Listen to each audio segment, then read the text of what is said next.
You can do it if you believe you can.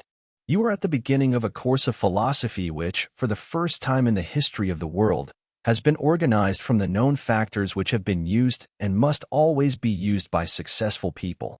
Literary style has been completely subordinated for the sake of stating the principles and laws included in this course in such a manner that they may be quickly and easily assimilated by people in every walk of life. Some of the principles described in the course are familiar to all who will read the course. Others are here stated for the first time. It should be kept in mind, from the first lesson to the last, that the value of the philosophy lies entirely in the thought stimuli it will produce in the mind of the student, and not merely in the lessons themselves. Stated in another way, this course is intended as a mind stimulant that will cause the student to organize and direct to a definite end the forces of his or her mind, thus harnessing the stupendous power which most people waste in spasmodic, purposeless thought. Singleness of purpose is essential for success, no matter what may be one's idea of the definition of success. Yet singleness of purpose is a quality which may, and generally does, call for thought on many allied subjects. This author traveled a long distance to watch Jack Dempsey train for an oncoming battle. It was observed that he did not rely entirely upon one form of exercise, but resorted to many forms. The punching bag helped him develop one set of muscles, and also trained his eye to be quick. The dumbbells trained still another set of muscles. Running developed the muscles of his legs and hips. A well-balanced food ration supplied the materials needed for building muscle without fat. Proper sleep, relaxation, and rest habits provided still other qualities which he must have in order to win.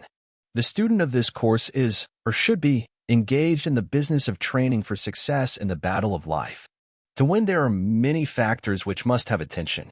A well-organized, alert, and energetic mind is produced by various and sundry stimuli, all of which are plainly described in these lessons.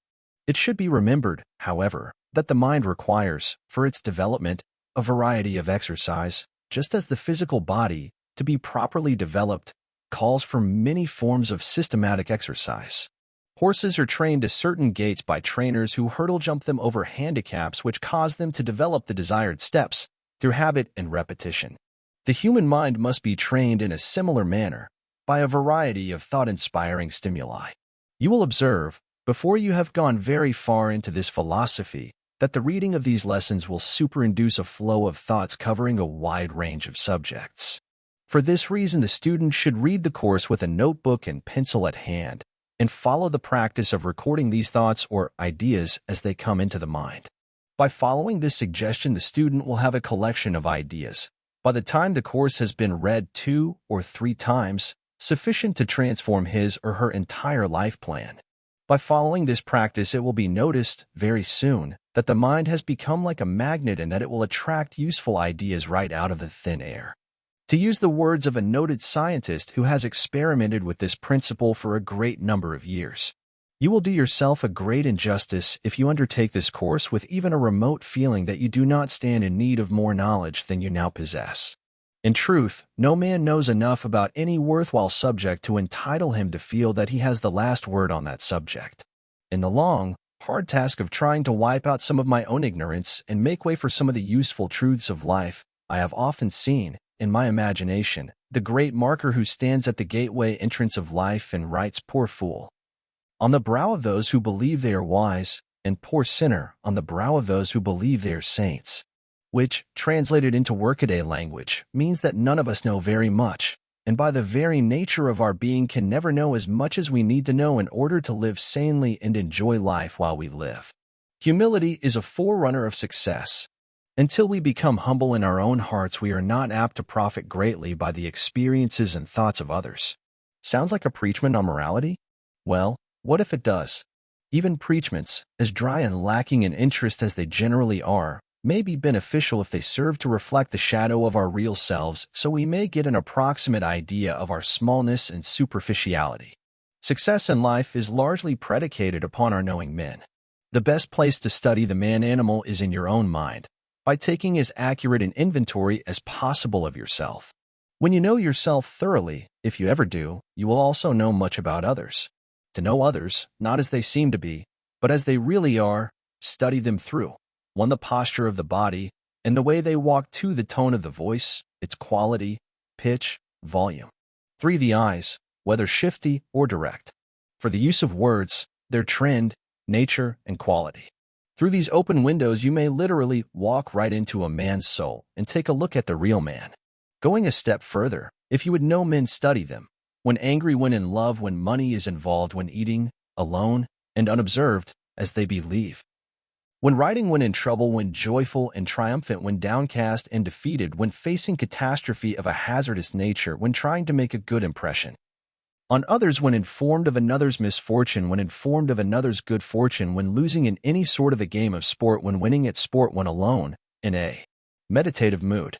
Before you can know any man, as he really is, you must observe him in all the foregoing moods, and perhaps more, which is practically the equivalent of saying that you have no right to judge others at sight.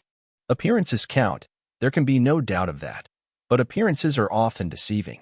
This course has been so designed that the student who masters it may take inventory of himself and of others by other than snap judgment methods. The student who masters this philosophy will be able to look through the outer crust of personal adornment, clothes, so-called culture, and the like, and down deep into the heart of all about him. This is a very broad promise. It would not have been made if the author of this philosophy had not known, from years of experimentation and analysis, that the promise can be met. Some who have examined the manuscripts of this course have asked why it was not called a course in master salesmanship. The answer is that the word salesmanship is commonly associated with the marketing of goods or services, and it would, therefore, narrow down and circumscribe the real nature of the course. It is true that this is a course in master salesmanship, providing one takes a deeper than the average view of the meaning of salesmanship.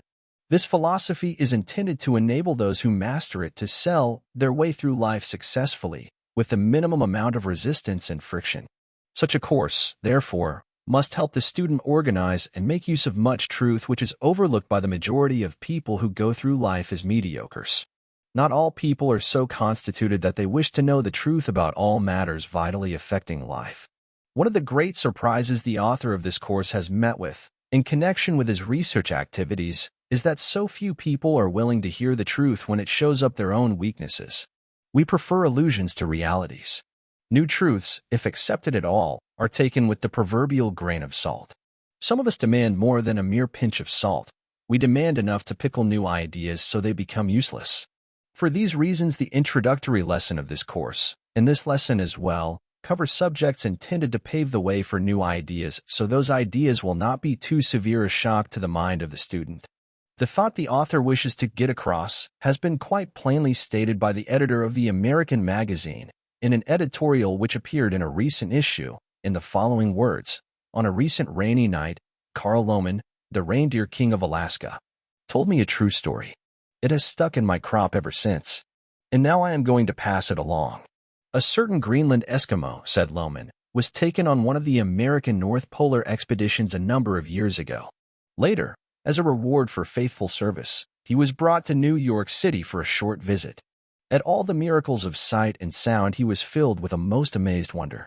When he returned to his native village, he told stories of buildings that rose into the very face of the sky, of streetcars, which he described as houses that moved along the trail, with people living in them as they moved, of mammoth bridges, artificial lights, and all the other dazzling concomitants of the metropolis.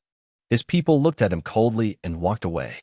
And forthwith throughout the whole village he was dubbed Sagluck, meaning the liar, and this name he carried in shame to his grave. Long before his death, his original name was entirely forgotten. When Knud Rasmussen made his trip from Greenland to Alaska, he was accompanied by a Greenland Eskimo named Mitek, Eiderduck. Mitek visited Copenhagen and New York, where he saw many things for the first time and was greatly impressed. Later, upon his return to Greenland, he recalled the tragedy of Sagluck and decided that it would not be wise to tell the truth. Instead, he would narrate stories that his people could grasp and thus save his reputation. So he told them how he and Dr. Rasmussen maintained a kayak on the banks of a great river, the Hudson, and how, each morning, they paddled out for their hunting. Ducks, geese, and seals were to be had aplenty, and they enjoyed the visit immensely. Mitek, in the eyes of his countrymen, is a very honest man. His neighbors treat him with rare respect. The road of the truth-teller has always been rocky. Socrates sipping the hemlock, Christ crucified, Stephen stoned, Bruno burned at the stake, Galileo terrified into retraction of his starry truths. Forever could one follow that bloodly trail through the pages of history. Something in human nature makes us resent the impact of new ideas. We hate to be disturbed in the beliefs and prejudices that have been handed down with the family furniture. At maturity, too many of us go into hibernation and live off the fat of ancient fetishes. If a new idea invades our den, we rise up snarling from our winter sleep. The Eskimos, at least, had some excuse. They were unable to visualize the startling pictures drawn by Saglock. Their simple lives had been too long circumscribed by the brooding Arctic night. But there is no adequate reason why the average man should ever close his mind to fresh slants on life. He does, just the same. Nothing is more tragic, or more common, than mental inertia. For every 10 men who are physically lazy, there are 10,000 with stagnant minds. And stagnant minds are the breeding places of fear. An old farmer up in Vermont always used to wind up his prayers with this plea: "Oh, God, give me an open mind." If more people followed his example, they might escape being hamstrung by prejudices. And what a pleasant place to live in the world would be. Every person should make it his business to gather new ideas from sources other than the environment in which he daily lives and works. The mind becomes withered, stagnant, narrow, and closed unless it searches for new ideas. The farmer should come to the city quite often and walk among the strange faces and the tall buildings. He will go back to his farm, his mind refreshed, with more courage and greater enthusiasm. The city man should take a trip to the country every so often and freshen his mind with sights new and different from those associated with his daily labors. Everyone needs a change of mental environment at regular periods, the same as a change and variety of food are essential. The mind becomes more alert, more elastic, and more ready to work with speed and accuracy after it has been bathed in new ideas, outside of one's own field of daily labor. As a student of this course, you will temporarily lay aside the set of ideas with which you perform your daily labors and enter a field of entirely new, and in some instances, heretofore unheard of, ideas. Splendid! You will come out, at the other end of this course, with a new stock of ideas which will make you more efficient, more enthusiastic, and more courageous, no matter in what sort of work you may be engaged. Do not be afraid of new ideas. They may mean to you the difference between success and failure. Some of the ideas introduced in this course will require no further explanation or proof of their soundness because they are familiar to practically everyone. Other ideas here introduced are new, and for that very reason many students of this philosophy may hesitate to accept them as sound. Every principle described in this course has been thoroughly tested by the author, and the majority of the principles covered have been tested by scores of scientists and others who were quite capable of distinguishing between the merely theoretic and the practical. For these reasons, all principles here covered are known to be workable in the exact manner claimed for them. However, no student of this course is asked to accept any statement made in these lessons without having first satisfied himself or herself, by tests, experiments, and analysis, that the statement is sound. The major evil the student is requested to avoid is that of forming opinions without definite facts as the basis, which brings to mind Herbert Spencer's famous admonition, in these words: "There is a principle which is a bar against all information, which is proof against all argument, and which cannot fail to keep a man in everlasting ignorance. This principle is contempt prior to examination." It may be well to bear this principle in mind when you come to study the law of the master mind described in these lessons. This law embodies an entirely new principle of mind operation, and, for this reason alone, it will be difficult for many students to accept it as sound until after they have experimented with it. When the fact is considered, however, that the law of the master mind is believed to be the real basis of most of the achievements of those who are considered geniuses, this law takes on an aspect which calls for more than snap judgment opinions. It is believed by many scientific men whose opinions on the subject have been given the author of this philosophy that the law of the master mind is the basis of practically all of the more important achievements resulting from group or cooperative effort. The late Dr. Alexander Graham Bell said he believed the law of the master mind, as it has been described in this philosophy, was not only sound, but that all the higher institutions of learning would soon be teaching that law as a part of their courses in psychology. Charles P. Steinmetz said he had experimented with the law and had arrived at the same conclusion as that stated in these lessons, long before he talked to the author of the Law of Success philosophy about the subject. Luther Burbank and John Burroughs made similar statements when Edison was never interrogated on the subject, but other statements of his indicate that he would endorse the law as being a possibility, if not in fact a reality. Dr. Elmer Gates endorsed the law in a conversation with this author more than 15 years ago. Dr. Gates is a scientist of the highest order, ranking along with Steinmetz, Edison, and Bell. The author of this philosophy has talked to scores of intelligent businessmen who, while they were not scientists, admitted they believed in the soundness of the law of the mastermind. It is hardly excusable, therefore, for men of less ability to judge such matters, to form opinions as to this law without serious, systematic investigation. Let me lay before you a brief outline of what this lesson is and what it is intended to do for you. Having prepared myself for the practice of law, I will offer this introduction as a statement of my case. The evidence with which to back up my case will be presented in the 16 lessons of which the course is composed. The facts out of which this course has been prepared have been gathered through more than 25 years of business and professional experience.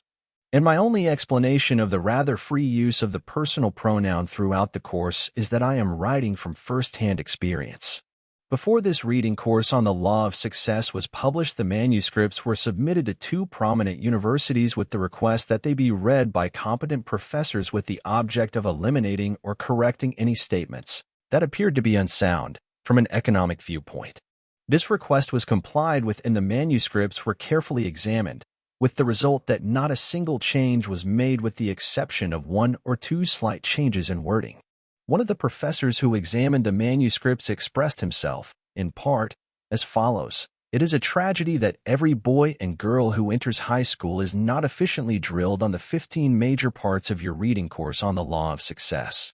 It is regrettable that the great university with which I am connected, and every other university, does not include your course as a part of its curriculum. Inasmuch as this reading course is intended as a map or blueprint that will guide you in the attainment of that coveted goal called success, may it not be well here to define success? Success is the development of the power with which to get whatever one wants in life without interfering with the rights of others. I would lay particular stress upon the word power because it is inseparably related to success.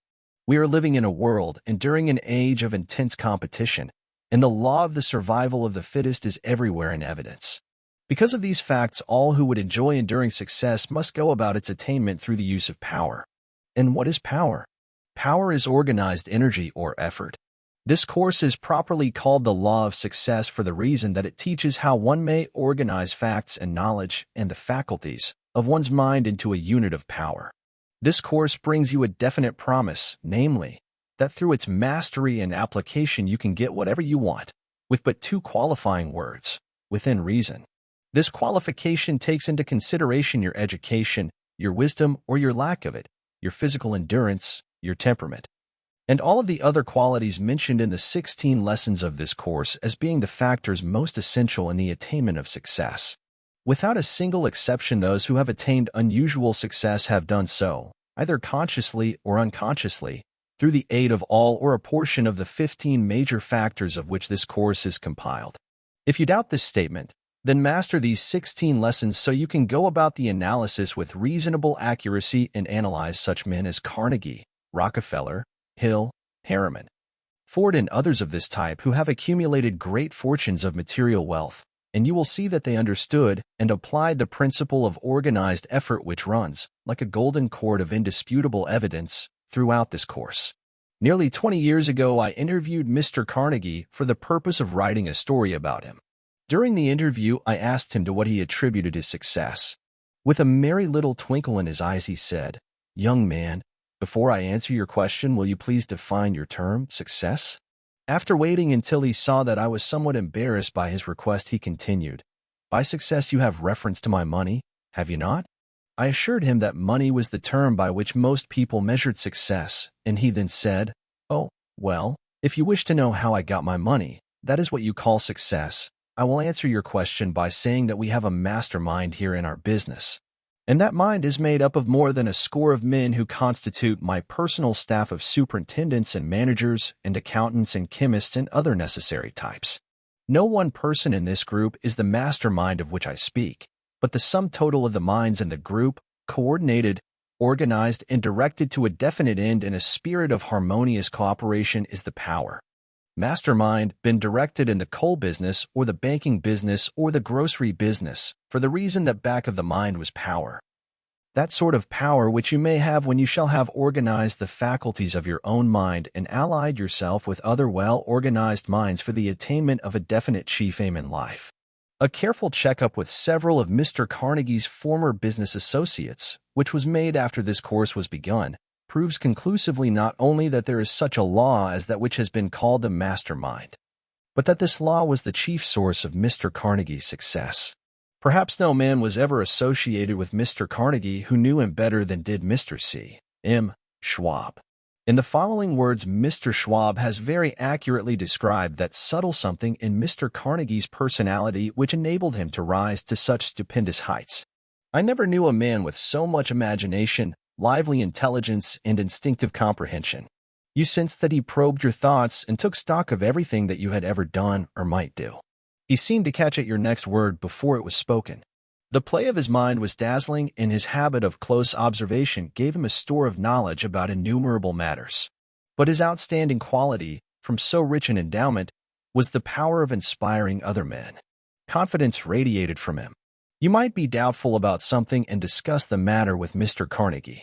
In a flash, he would make you see that it was right and then absolutely believe it, or he might settle your doubts by pointing out its weakness.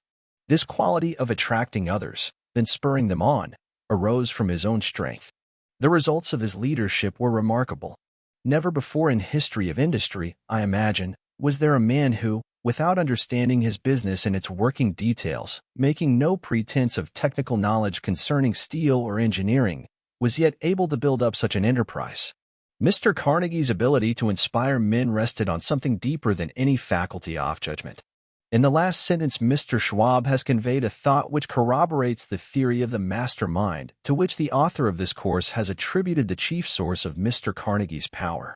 Mr. Schwab has also confirmed the statement that Mr. Carnegie could have succeeded as well in any other business as he did in the steel business. It is obvious that his success was due to his understanding of his own mind and the minds of other men, and not to mere knowledge of the steel business itself. This thought is most consoling to those who have not yet attained outstanding success, for it shows that success is solely a matter of correctly applying laws and principles which are available to all, and these laws, let us not forget, are fully described in the 16 lessons of this course. Mr. Carnegie learned how to apply the law of the mastermind. This enabled him to organize the faculties of his own mind and the faculties of other men's minds, and coordinate the whole behind a definite chief aim.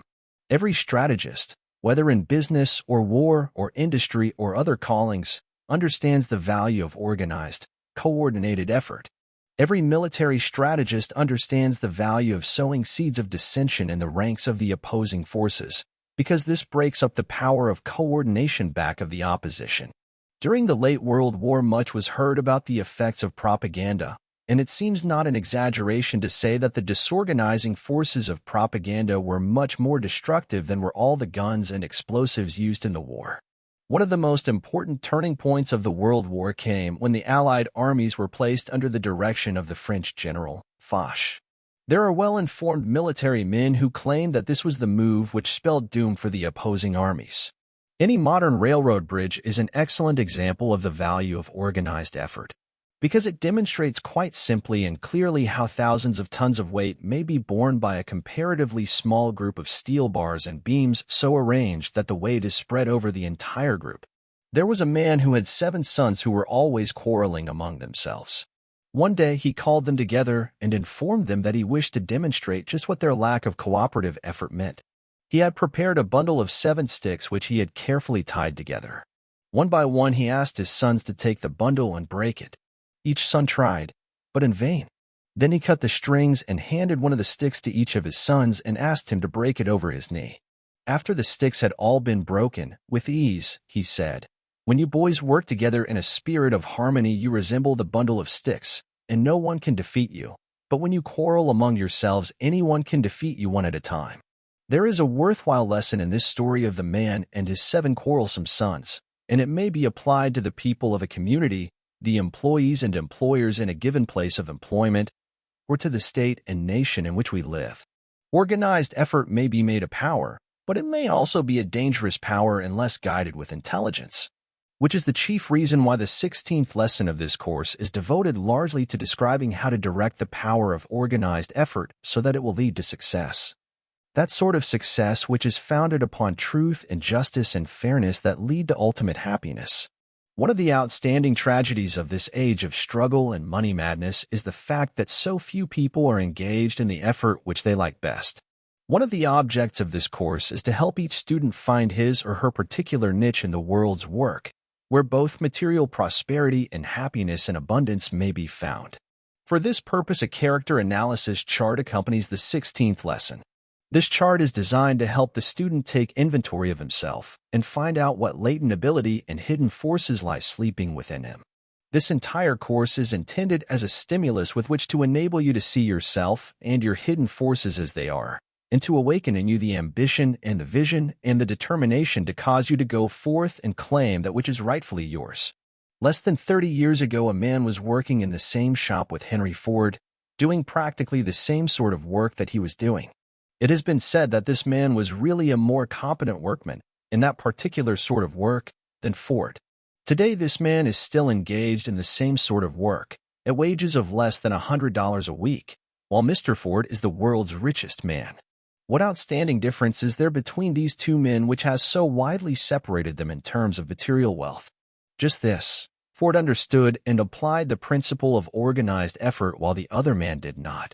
In the little city of Shelby, Ohio, as these lines are being written, for the first time in the history of the world, this principle of organized effort is being applied for the purpose of bringing about a closer alliance between the churches and the business houses of a community. The clergymen and businessmen have formed an alliance, with the result that practically every church in the city is squarely back of every businessman, and every businessman is squarely back of every church. The effect has been the strengthening of the churches and the business houses to such an extent that it has been said that it would be practically impossible for any individual member of either class to fail in his calling. The others who belong to the alliance will permit no such failures. Here is an example of what may happen when groups of men form an alliance for the purpose of placing the combined power of the group back of each individual unit. The alliance has brought both material and moral advantages to the city of Shelby such as are enjoyed by but few other cities of its size in America. The plan has worked so effectively and so satisfactorily that a movement is now underway to extend it into other cities throughout America. That you may gain a still more concrete vision of just how this principle of organized effort can be made powerful, stop for a moment and allow your imagination to draw a picture of what would likely be the result if every church and every newspaper and every Rotary Club and every Kiwanis Club and every advertising club and every woman's club and every other civic organization of a similar nature in your city or in any other city in the United States should form an alliance for the purpose of pooling their power and using it for the benefit of all members of these organizations. The results which might easily be attained by such an alliance stagger the imagination. There are 3 outstanding powers in the world of organized effort. They are the churches, the schools, and the newspapers. Think what might easily happen if these 3 great powers and molders of public opinion should ally themselves together for the purpose of bringing about any needed change in human conduct. They could, in a single generation, so modify the present standard of business ethics, for example, that it would practically be business suicide for anyone to try to transact business under any standard except that of the Golden Rule. Such an alliance could be made to produce sufficient influence to change, in a single generation, the business, social, and moral tendencies of the entire civilized world. Such an alliance would have sufficient power to force upon the minds of the oncoming generations any ideals desired. Power is organized effort, as has already been stated. Success is based upon power. That you may have a clear conception of what is meant by the term organized effort, I have made use of the foregoing illustrations.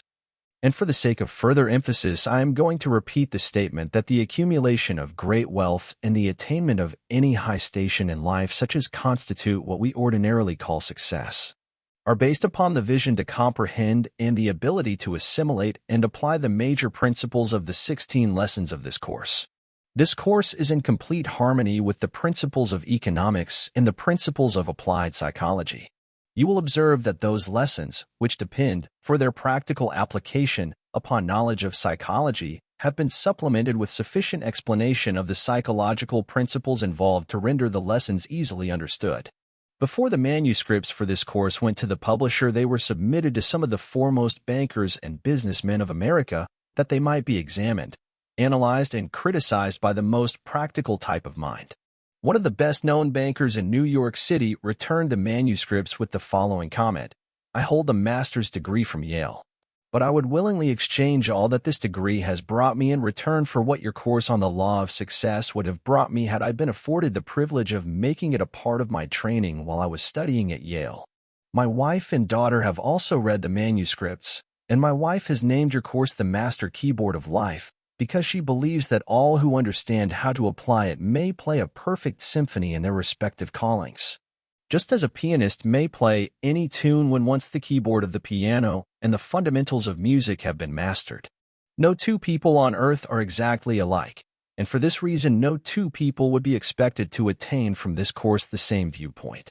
Each student should read the course, understand it, and then appropriate from its contents whatever he or she needs to develop a well-rounded personality. Before this appropriation can be properly made, it will be necessary for the student to analyze himself through the use of the questionnaire that comes with the 16th lesson of the course for the purpose of finding out what his deficiencies may be. This questionnaire should not be filled out until the student thoroughly masters the contents of the entire course, for he will then be in position to answer the questions with more accuracy and understanding of himself. Through the aid of this questionnaire, an experienced character analyst can take inventory of one's faculties as easily and as accurately as a merchant can inventory the goods on his shelves. This course has been compiled for the purpose of helping the student find out what are his or her natural talents, and for the purpose of helping organize, coordinate, and put into use the knowledge gained from experience. For more than 20 years, I have been gathering, classifying, and organizing the material that has gone into the course. During the past 14 years, I have analyzed more than 16,000 men and women, and all of the vital facts gathered from these analyses have been carefully organized and woven into this course. These analyses brought out many interesting facts which have helped to make this course practical and usable. For example, it was discovered that 95% of all who were analyzed were failures, and but 5% were successes. By the term failure is meant that they had failed to find happiness in the ordinary necessities of life without struggle that was almost unbearable. Perhaps this is about the proportion of successes and failures that might be found if all the people of the world were accurately analyzed. The struggle for a mere existence is terrific among people who have not learned how to organize and direct their natural talents, while the attainment of those necessities, as well as the acquiring of many of the luxuries, is comparatively simple among those who have mastered the principle of organized effort. One of the most startling facts brought to light by those 16,000 analyses was the discovery that the 95% who were classed as failures were in that class because they had no definite chief aim in life, while the 5% constituting the successful ones not only had purposes that were definite, but they had, also, definite plans for the attainment of their purposes. Another important fact disclosed by these analyses was that the 95% constituting the failures were engaged in work which they did not like, while the 5% constituting the successful ones were doing that which they liked best. It is doubtful whether a person could be a failure while engaged in work which he liked best. Another vital fact learned from the analyses was that all of the 5% who were succeeding had formed the habit of systematic saving of money, while the 95% who were failures saved nothing. This is worthy of serious thought. One of the chief objects of this course is to aid the student in performing his or her chosen work in such a manner that it will yield the greatest returns in both money and happiness.